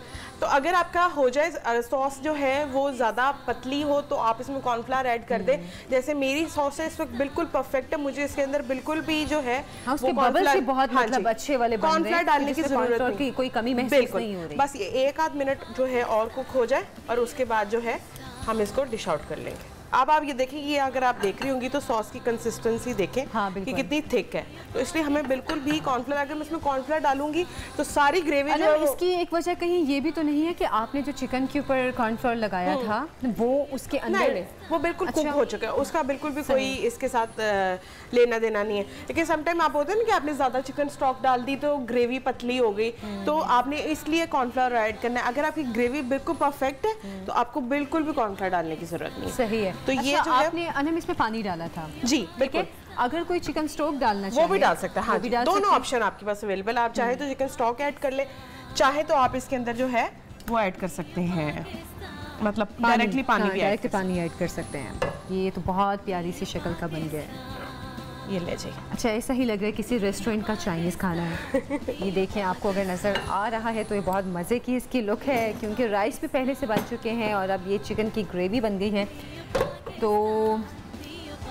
अभी हम खा लें? आप खाएंगी अभी? मैं बिल्कुल ट्राई करना चाहूँगी, क्योंकि पहले भूख नहीं थी लेकिन देख के लग गई है। देख के लग गई है। ये ले। Thank you. मतलब आप मेरा टेस्ट ले रही हैं ऑन एयर, ये बताएंगी कि बुरा बना है, अच्छा बना है? नहीं भी होगा ना तो मैं तो आप ये भी कहेंगी अच्छा बना है? बहुत अच्छा बना है, बहुत अच्छा बना है। चले, दैट्स लवली। लेकिन मुझे लग रहा है कि नियर बाय अच्छा ही बनाया होगा मैंने। हाँ इंशाल्लाह। लेकिन ये अच्छा, जो सिंपल राइस है थोड़ी सी उसकी भी रेसिपी आपके साथ शेयर कर देती हूँ। ये जो है राइस बॉईल किए हमने, बॉईल करने के बाद उनको अलग से निकाली, उसके बाद ऑयल में एग्स को मेरे पास केजी था चिकन, सॉरी राइस, उसको जो है हमने बॉईल कर लिया, उसमें तकरीबन 6 जो है एग्स मैंने ऐड किए। ऑयल में उनको स्क्रैम्बल एग बना लेना, उसके बाद उसमें वेजिटेबल्स ऐड कर दी जैसे कि बंद गोभी और गाजर। उसके बाद उसके अंदर नमक और चिकन पाउडर, काली मिर्च डाल के उसको थोड़ा सा कुक किया, स्टर किया उसको। उसके बाद राइस ऐड कर दिया, उसको टॉस किया। टॉस करने के बाद उसके अंदर ग्रीन अनियन जो है। इतनी मजे की डिश बनी है, मतलब ऑनेस्टली कसम उठाने की जरूरत नहीं है, लेकिन ये ऑनेस्टली इतना मजे का बना है, इतना मजे का कैसा लग रहा है किसी रेस्टोरेंट का मैं खा रही हूँ। चले बहरहाल अनम, थैंक